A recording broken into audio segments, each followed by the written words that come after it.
अस्सलाम वालेकुम नाज़रीन, एक नई वीडियो के साथ आपकी खिदमत में हाजिर हूँ। नाज़रीन, साबिक ISI सरबराह को कोर्ट मार्शल का सामना। फैसल वावड़ा का कहना है कि तहकीकात का दायरा मज़ीद वसी होगा। मेरे लिए कोई सरप्राइज़ नहीं होगा अगर बानी PTI का ट्रायल मिलिट्री कोर्ट में हो। चलिए नाज़रीन, वीडियो देखते हैं। वीडियो पर जाने से पहले आपसे रिक्वेस्ट है कि चैनल को सब्सक्राइब करके बेल नोटिफिकेशन को ऑन कर लीजिए।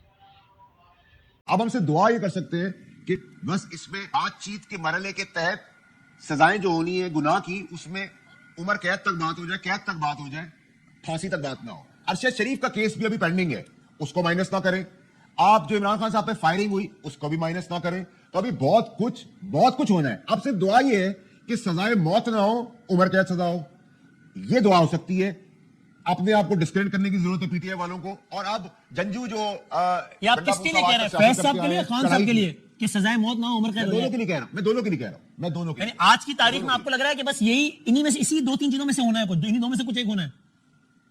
देखिए देखिए फैज हमीद की कोर्ट मार्शल के साथ सजा होनी है, तो दुआ ये की जा सकती है कि अल्लाह मियां सजाए मौत ना दे दे, उम्र कैद दे दे। ठीक है, यही एप्लीकेशन दूसरों के ऊपर भी इससे कम कुछ नजर नहीं आ रहा आपको खान साहब या फैज साहब के लिए? याद रखें, पेशावर के ऊपर सबसे पहले तंसीबात थी फौज की, जिसमें एहतजाज किया था PTI ने, और उसमें भी कोर कमांडर पेशावर फैज हमीद साहब थे।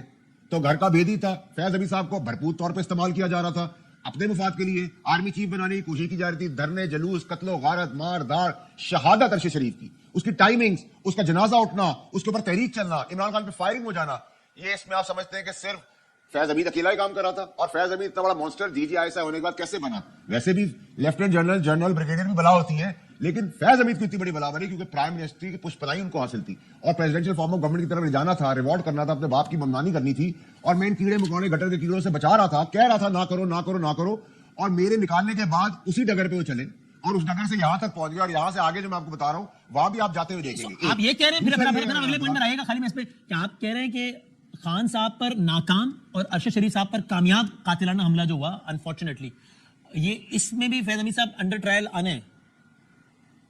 सर सिर्फ फैज हमीद नहीं आएगा, दीगर भी आएंगे। कौन? आप बताएं ना, वो भगौड़ा जो है, मुराद सईद, वो क्यों भागा? बस तोते के अंदर किसकी जान फंसी हुई है? वो भगौड़ा मफरूज जो है, हमाद अजहर, वो क्यों भागा हुआ है? चले बहुत सारे और भगौड़े भी हैं, लेकिन ये दो भगौड़े क्यों भागे हुए हैं? बुज़दिल जो है। अच्छा, हाँ, तो समझो ना आप बात को।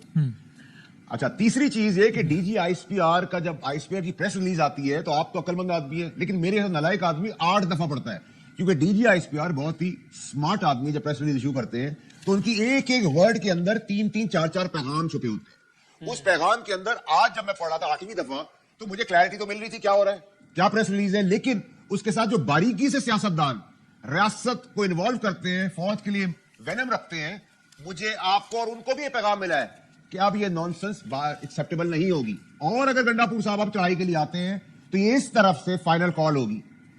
और अभी भी अगर मेरे डॉट्स को आप कनेक्ट करें, मेरे तज्जिए को 2 साल के, तो आपको आज मेरी बात यकीन हो जाना चाहिए कि बीबी खान की जान क्यों लेना चाहती है खुदा ना खास्ता, क्योंकि इवेंचुअली फंदा भी बेगम साहिबा तक भी जाना है। तो हमेशा इस खित्ते के अंदर, बल्कि इंटरनेशनली भी क्या हुआ है, जो मुद्दा है उसको फारिग कर दो ताकि अपने पे बात ना आए।